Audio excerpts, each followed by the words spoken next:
한미 정상회담을 끝낸 문재인 대통령이 FTA 협상과 관련해 합의 이외 이야기라고 선을 그었습니다. 하지만 트럼프 대통령은 한미 무역 협정이 만기됐다고 주장하며 재협상을 기정사실화하고 있습니다. 문 대통령은 귀국길에 오르기 전에 북핵 문제를 평화적으로 해결하기로 한 게 큰 성과라며 이번 정상회담을 평가했습니다. 하지만 중국 언론은 두 정상이 FTA와 방위비 분담에선 이견을 노출했다며 입장차를 부각했습니다.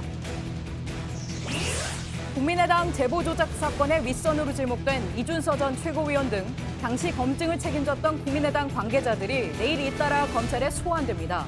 국민의당 진상조사단은 오늘 오후 안철수 전 대표를 비공개로 대면 조사했습니다. 중부지방에 장마가 시작된 가운데 내일까지 200mm 넘게 쏟아지는 곳도 있겠습니다. 북상 중인 3호 태풍 남마돌은 오는 4일쯤 한반도에 간접 영향을 미칠 전망입니다. 치매 간병을 위한 동거는 사실혼 관계로 볼 수 없기 때문에 연금 수령에 불이익을 줄 수 없다는 판결이 나왔습니다. 공무원 유족연금을 받던 치매 노인이 다른 남자와 동거를 했다는 이유로 공단이 지급을 거절한 것에 대해 법원이 부당하다고 판단한 겁니다. 수소, 우주의 75%.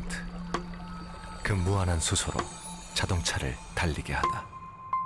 현대자동차.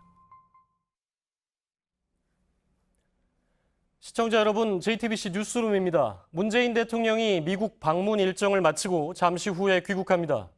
문 대통령은 이번 방미에서 기대 밖의 성과를 거뒀다, 이렇게 말했습니다. 대화를 통한 북핵 해결이라는 기조에 미국 트럼프 정부의 동의를 이끌어낸 부분, 성과로 평가가 되고 있습니다. 하지만 경제 분야에서는 달갑지 않은 청구서를 받게 됐습니다. 트럼프 대통령이 한미 FTA 재협상을 기정사실화해버렸기 때문인데요. 트럼프 대통령은 오늘 난데없이 한국과의 무역협정 만기가 몇 주 전에 이미 도래했다, 이런 주장까지 내놨습니다. 문제는 미국이 이렇게 나오면 우리 정부의 의사에 관계없이 재협상이 시작될 수 있다는 건데요. 먼저 워싱턴 김현기 특파원의 보도를 보시겠습니다. 미국 국가우주위원회 행사에 참석한 트럼프 대통령이 윌버 로스 상무장관을 소개합니다. 로스 장관이 한국과 무역협정 협상을 하다 왔다며 불쑥 한미 간 무역협정의 만기가 사실상 끝났다고 말합니다. And as you know, that trade deal is coming due, and it actually came due a couple of weeks ago, and I think we're going to make a good deal, right? 명시적으로 한미 FTA라고 하지는 않았지만 한미 FTA 재협상을 압박하는 발언으로 분석됩니다. 앞서 백악관 수석 부대변인은 한미 FTA 재협상을 위해 특별공동위원회 개최를 요구할 것이라고 밝히기도 했습니다. 문 대통령은 특파원 간담회에서 미국 측의 한미 FTA 재협상 주장을 반박했습니다. 트럼프 대통령이 재협상을 기정사실화한 것에 대해 합의 외의 이야기라고 일축했습니다. 공동성명에서 합의하지 못한 이야기를 한 것이라는 설명도 덧붙였습니다.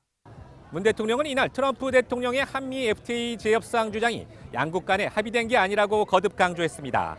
하지만 재협상을 기정사실화하려는 미국 측의 파상 공세를 어떻게 뚫고 갈지 큰 과제로 남게 됐습니다. 워싱턴에서 JTBC 김현기입니다. 청와대는 FTA 재협상 합의해 준 사실이 없다고 밝혔지만 보신 것처럼 트럼프 대통령은 이미 재협상이 시작됐다, 이런 입장입니다. 하지만 우리가 원치 않아도 재협상이 가능하다는 해석도 나오고 있습니다. 이지은 기자입니다. 트럼프 대통령은 공동 기자회견에서부터 한미 FTA에 대한 불만을 쏟아냈습니다. Our trade deficit with South Korea has increased by more than $11 billion. Not exactly a great deal.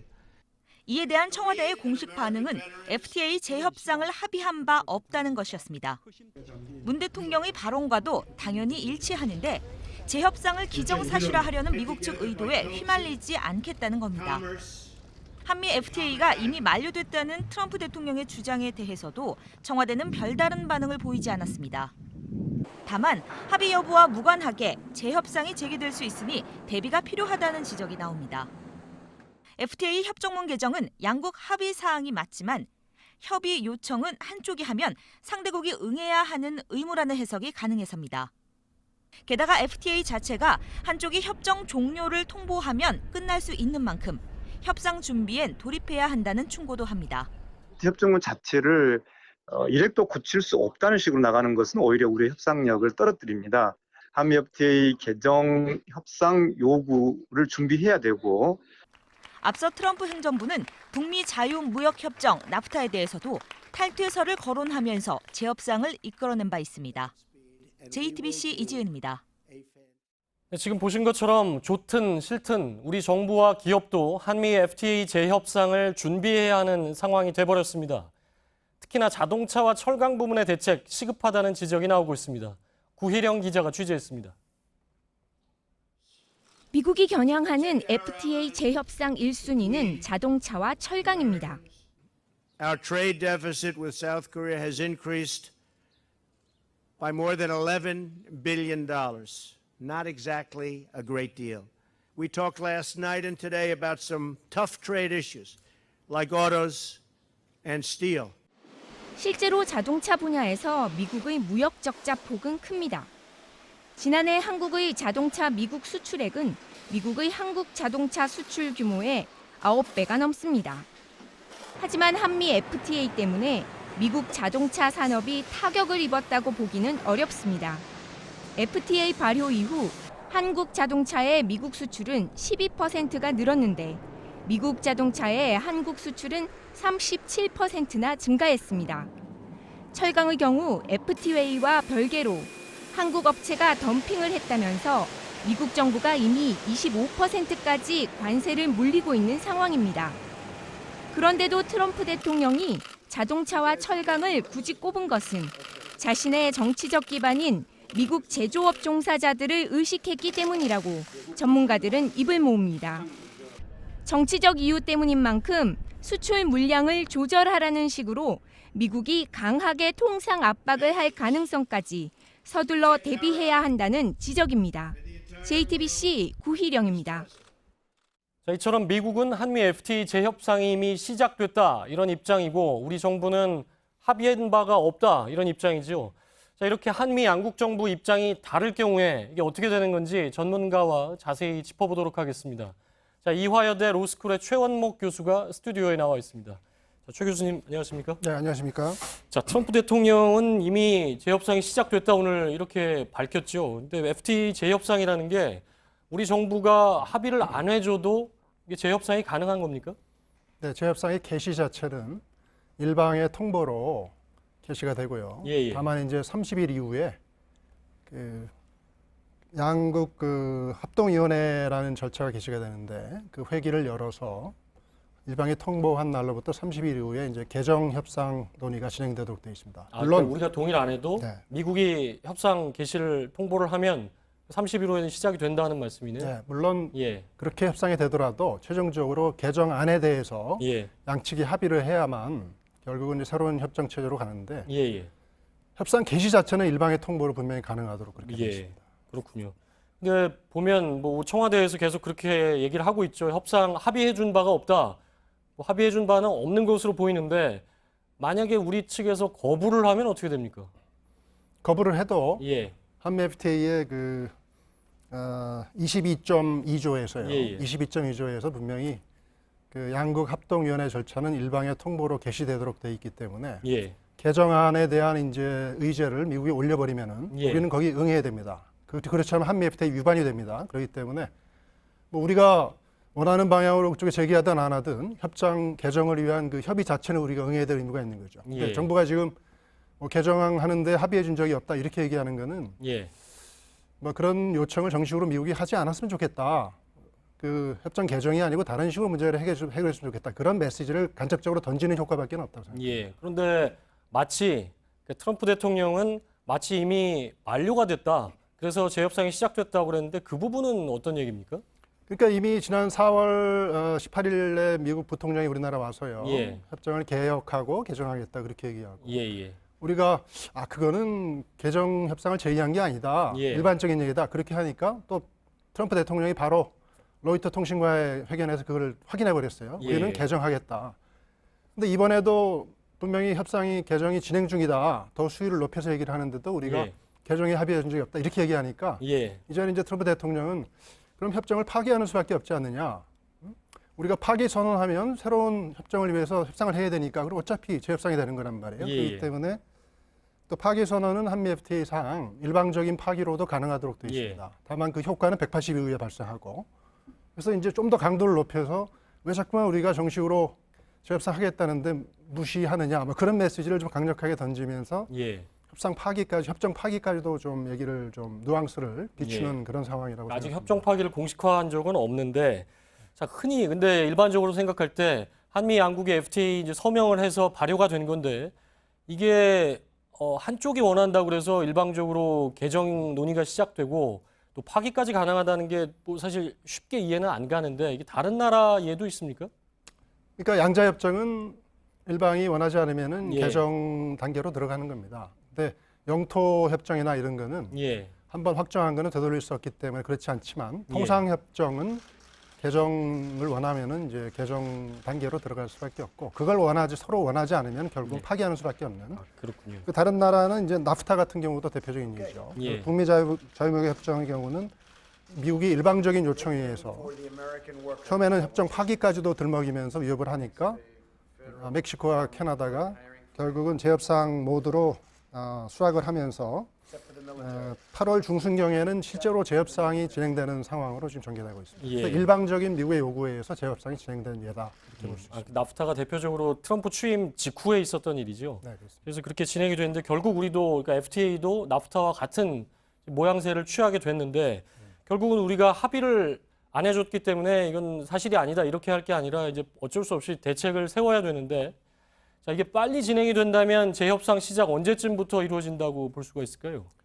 지금 뭐 미국 대통령 수준에서 재협상을 공식화하는 단계이기 때문에 예, 근데 미국 국내 절차가 또 있습니다. 예. 그래서 USTR이라는 미국 통상협상 대표가 미 의회에다가 재협상 의향서를 재협상이 실제로 개시되는 날 그 90일 이전에 예, 90일 예. 이전에 이제 의회에다 통보를 하게 되어 있습니다. 그래서 USTR이 이제 의회에 통보를 먼저 하겠죠. 예. 곧 할 거라고 봅니다. 그렇게 되면은 실제로 재협상이 개시되는 것은 90일 이후니까 지금으로부터 한 10월 초쯤이면 아마 재협상 테이블에 우리가 앉든지 아니면은 협정을 파기시키는 수준을 밟든지 그 두 가지 초이스가 남아 있다고 생각합니다. 그 10월 초라면 이제 3개월 정도 남았다는 90일 정도 기간은 있습니다. 90일 예 그런 말씀인데 뭐 FTA가 그야말로 나프타와 같은 얘기로 그러니까 그야말로 미국 우선주의로 이제 계속 밀어붙이는 건데 자 그렇게 되면 당연히 미국 측 압박이 굉장히 거셀 걸로 보이는데 우리 경제에 벌써부터 좀 우려가 나오고 있는 거죠.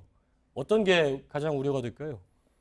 일단은 미국은 자동차와 철강, 우리 주력 수출 상품에 대해서 공정한 게임이 안 되고 있다. 그렇기 때문에 무역 역조가 많이 쌓였다. 그렇게 예. 얘기하는 거거든요. 그래서 자동차 분야의 관세를 철폐했던 걸 원상복귀시킨다든지 또 철강을 중국을 우회하면서 우리가 중국을 통해서 미국으로 수출하는 거 그런 거를 좀 우회 수출을 차단한다든지 예. 덤핑 같은 거를 우회해서 또 하는 거를 방지하는 뭐 그런 조항들을 한미 FTA 개정을 통해서 집어넣으려고 할 것 같아요. 예. 그렇게 되면 이제 철강, 자동차, 뭐 전자제품 이런 데 엄청난 이제 타격이 오겠죠. 예. 아마 FTA를 타결하기 이전의 그런 효과로 다시 원상복귀하는 FTA 효과가 거의 사라지는 형태로 타격을 입을 것 같고요. 예.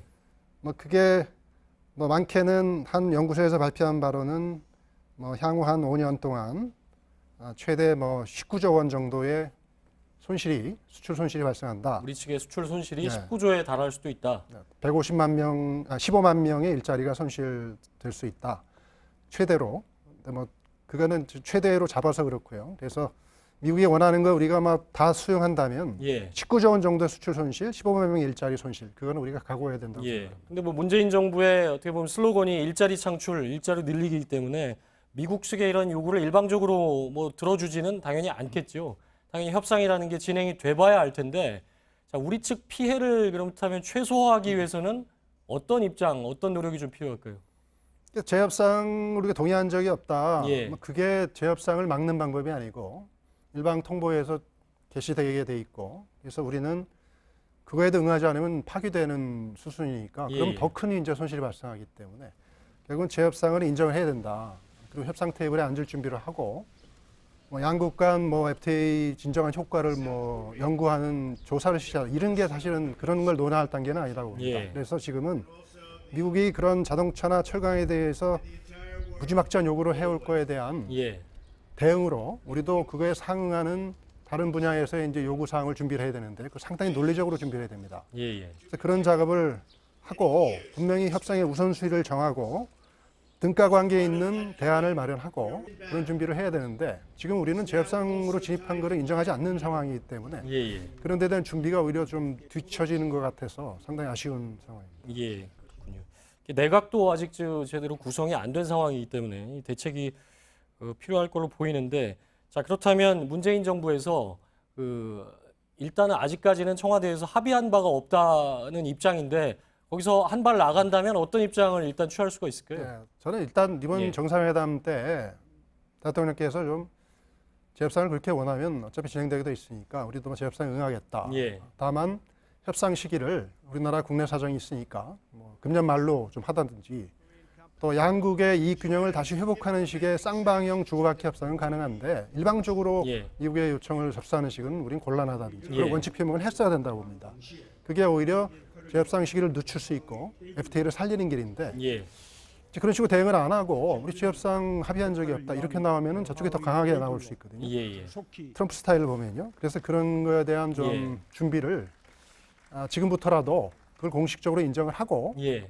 재협상에 준비에 들어가야 된다. 원칙을 분명히 선언한 다음에 쌍방형 주고받기 협상 모드로 우리가 이렇게 이끌어 나가야 된다. 그래서 예. 대통령이 오늘 귀국을 하니까 이제 그렇다면 수요일이죠. 다시 이제 G20 정상회담 때문에 출국을 하게 되는데 그 전에라도 여기에 대한 확실한 입장 표명이 필요하다. 이렇게 봐야 되겠군요. 이익 균형을 회복하는 식으로의 예. 재협상만이 가능하다. 예. 좀 그렇게 강력하게 음. 메시지를 던지는 게 앞으로 협상에 굉장히 유리한 측면을 잡을 수 있는 방법이라고 예. 생각합니다. 알겠습니다. 여기까지 하겠습니다. 이화여대 로스쿨의 최원목 교수였습니다. 말씀 감사합니다. 감사합니다. 자, 이처럼 걱정거리가 생긴 건 분명합니다만 청와대는 안보 분야의 성과를 강조하고 있습니다.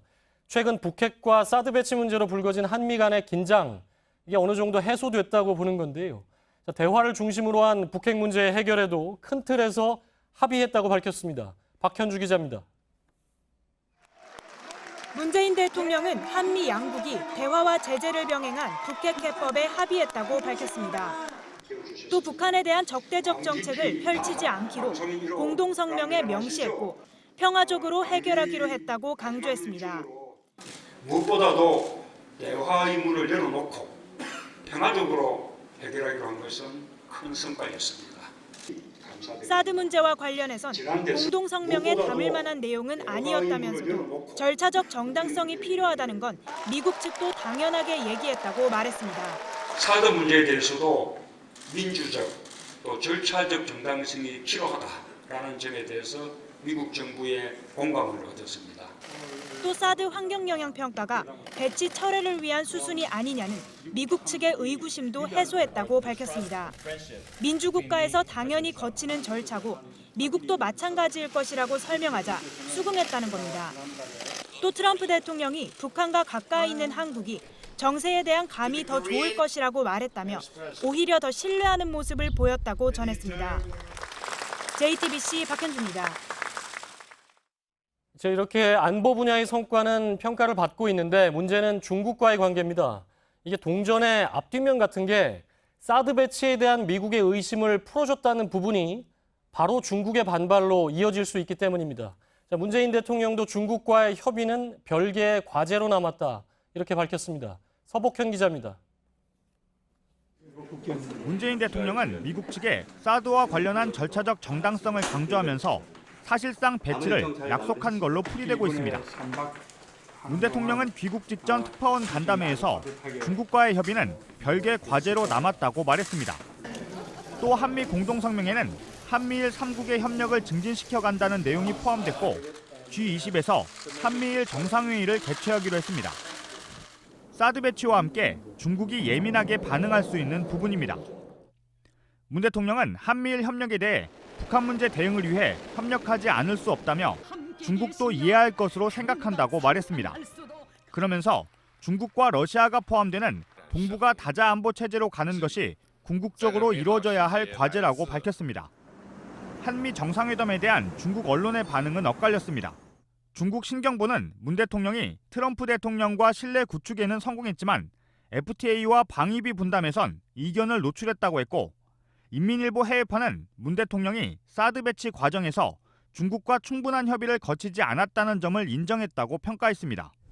문 대통령은 귀국하는 대로 여당 의원들에게 이번 방미 성과 등을 설명할 것으로 알려졌습니다. JTBC 서복현입니다. 국민의당 제보 조작 사건과 관련해서 검찰은 내일 오전 핵심 당사자인 이준서 전 국민의당 최고위원을 조사한다고 밝혔습니다. 검찰은 이준서 씨와 조작 당사자인 이유미 씨의 대질 신문도 검토 중입니다. 김태형 기자입니다.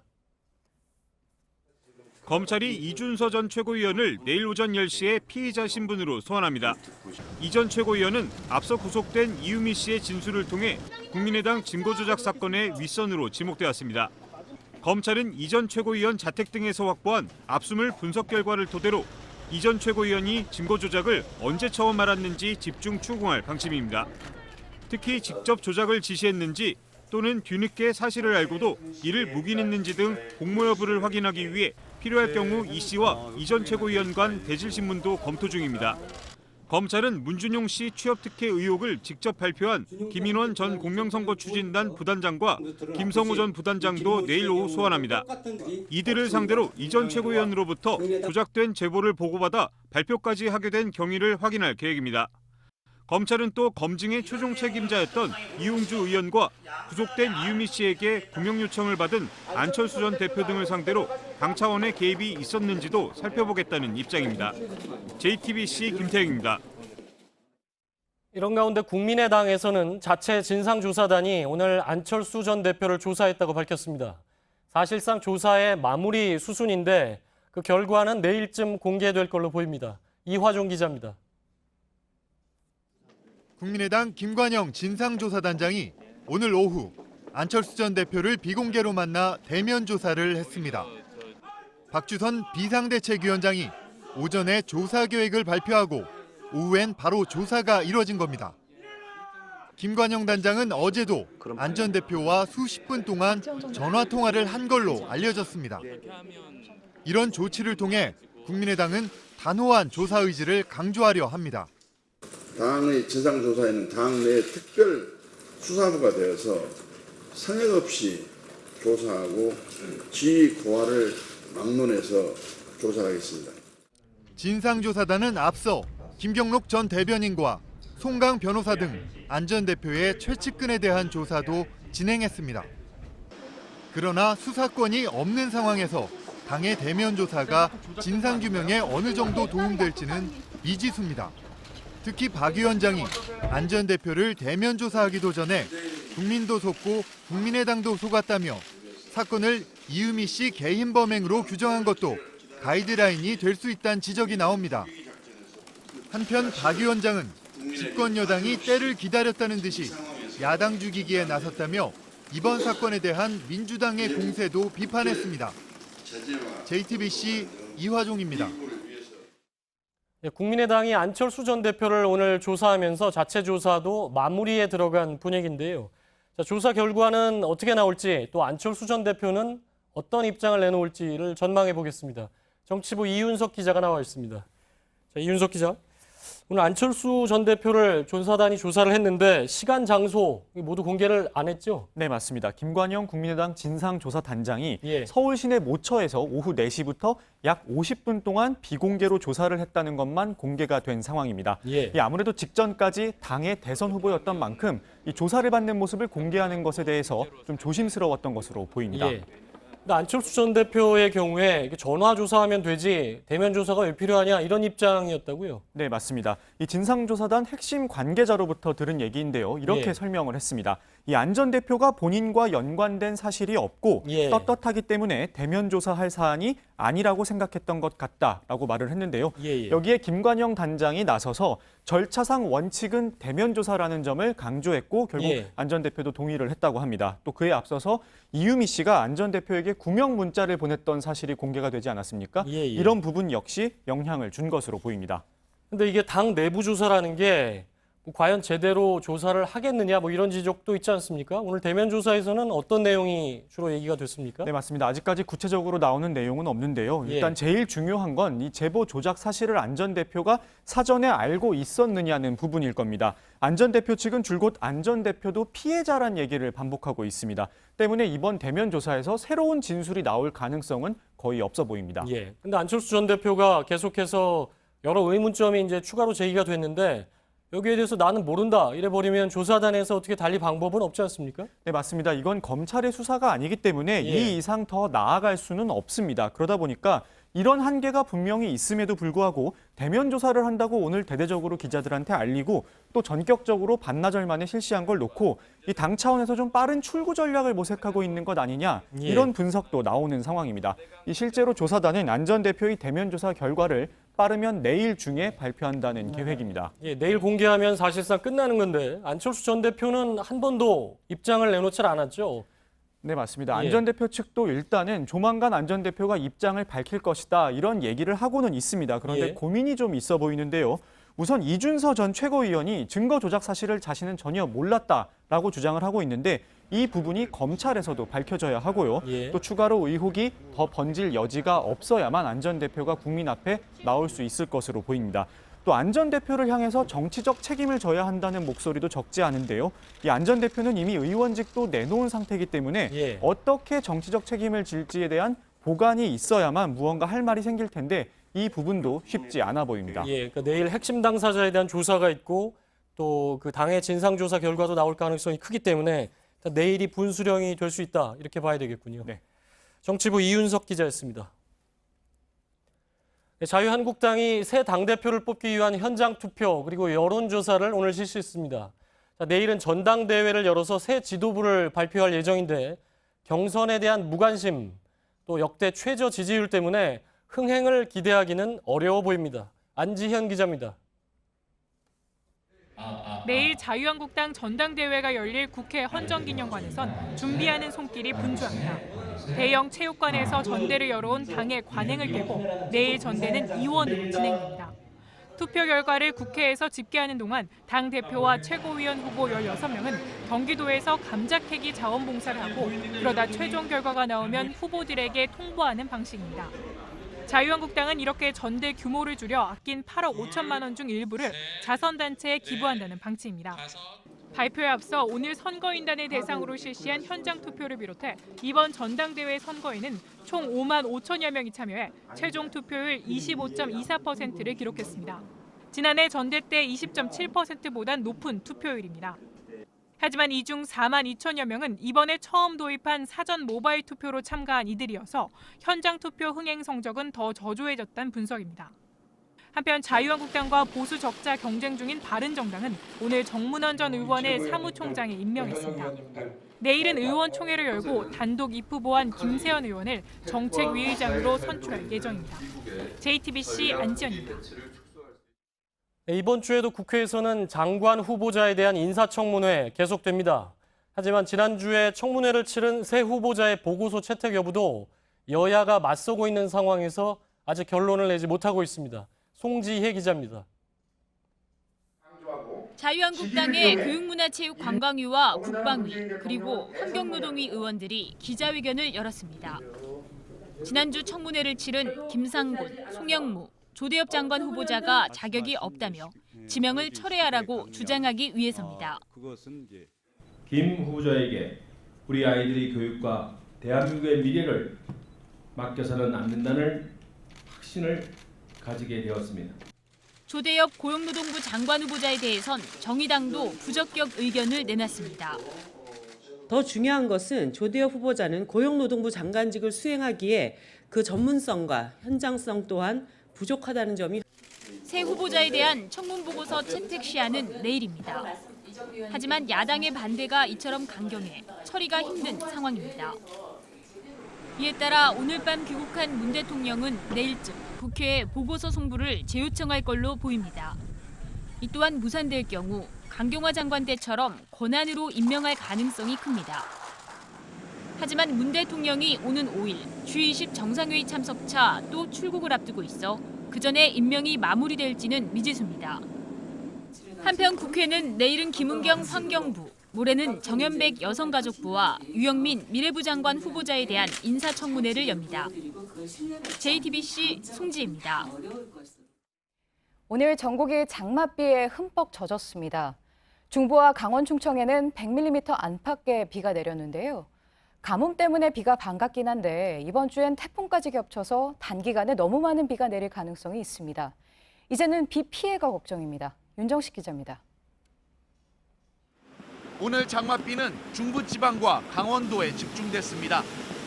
강원도 평창은 오후 6시 기준 126mm의 비가 내렸고 횡성 125mm, 춘천 86mm, 경기 가평 81mm, 양평 62mm의 강수량을 기록했습니다.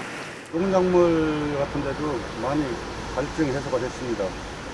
많은 비가 또 예상되는데 다른 지역에도 비 피해가 많을 거라 우려되고. 장마전선은 현재 서울과 충청권 사이로 오가며 비를 뿌리고 있습니다. 특히 오늘 밤 중부지방에는 시간당 30mm 이상 폭우가 예상돼 비 피해에 대비해야 합니다. 강원 산간에는 호우경보, 대전과 춘천, 경기 가평에는 호우주의보가 발령됐습니다. 내일까지 누적 강수량은 수도권과 강원 영서, 충북, 경북이 최대 200mm, 충남과 호남, 경남이 100mm로 예상됩니다. 여기에 어젯밤 발생한 제3호 태풍 남마돌이 변수입니다.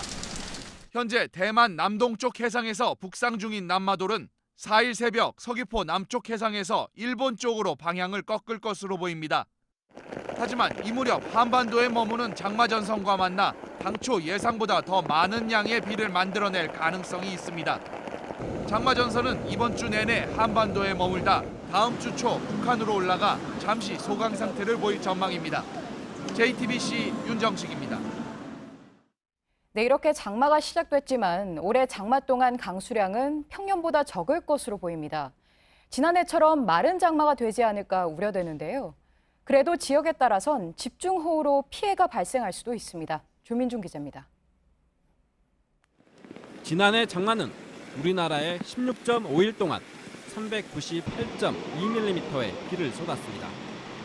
관측 이래 가장 많은 비가 내렸던 2006년 771.7mm의 절반 수준입니다. 올해도 지난해와 비슷하거나 다소 적을 수 있다고 기상청은 예보했습니다. 중부지방의 본격적인 장마가 6월 하순에 시작되던 예년과 달리 올해는 7월 첫 주로 한 주가량 늦어졌기 때문입니다. 게다가 장마 후반기로 갈수록 비가 내릴 가능성이 줄어들 것으로 기상청은 분석했습니다. 특히 북태평양 고기압 세력이 강화되면서 중부지방에는 집중호우가 내리는 반면 남부와 제주도엔 내리지 않을 가능성도 있습니다. 기상청은 올해 장마가 끝나는 시점에 대한 예측을 내놓고 있지 않습니다.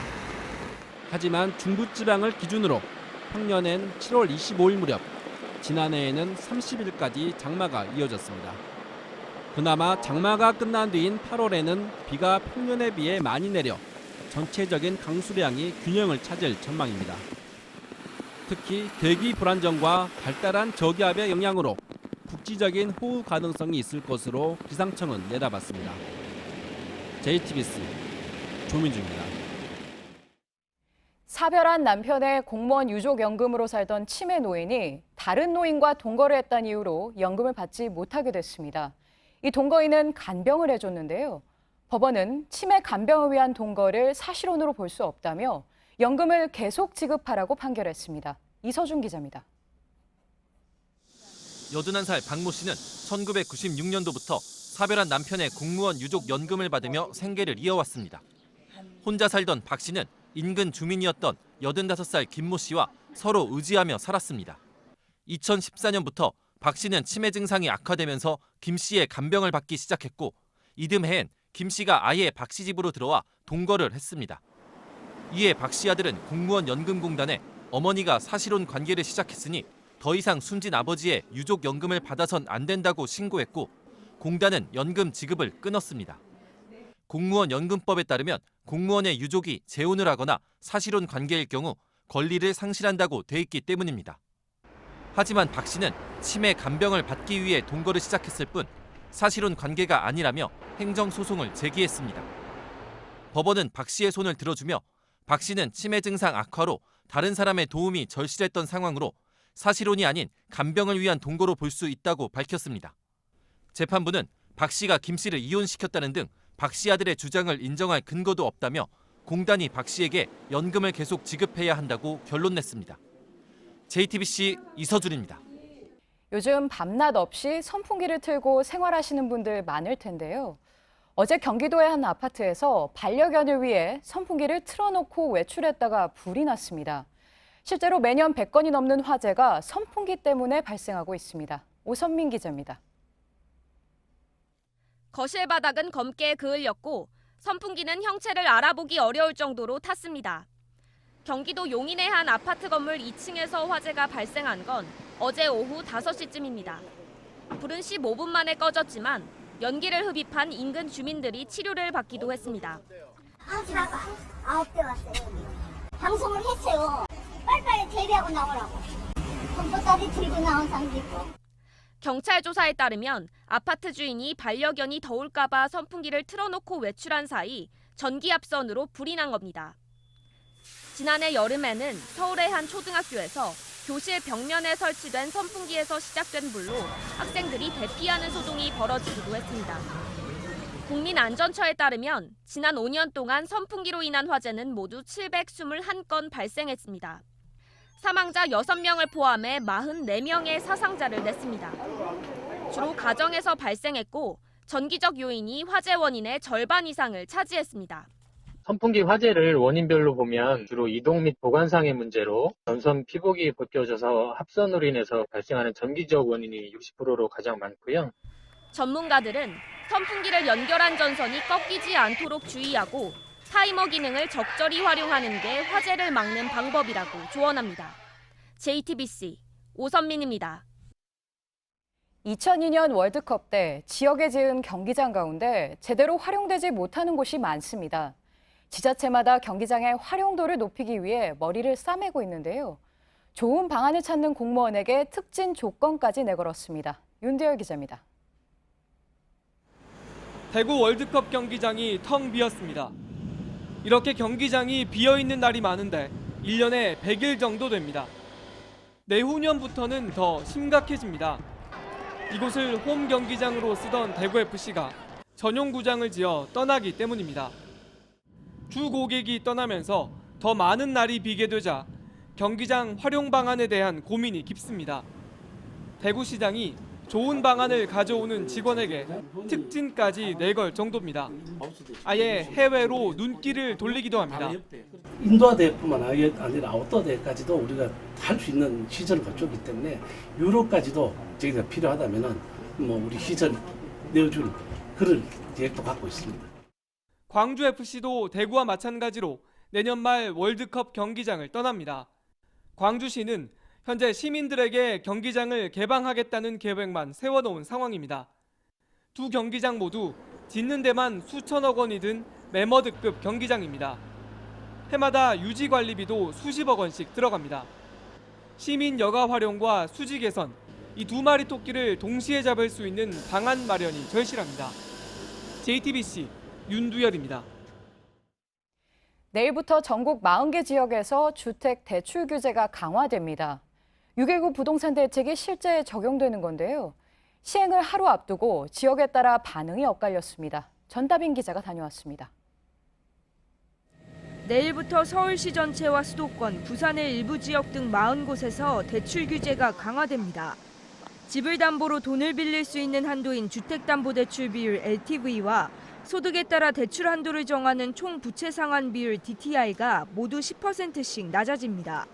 서울 강북 일대에선 이미 지난달 대책 발표 이후 부동산 거래가 줄어들었습니다. 영향이 있겠죠.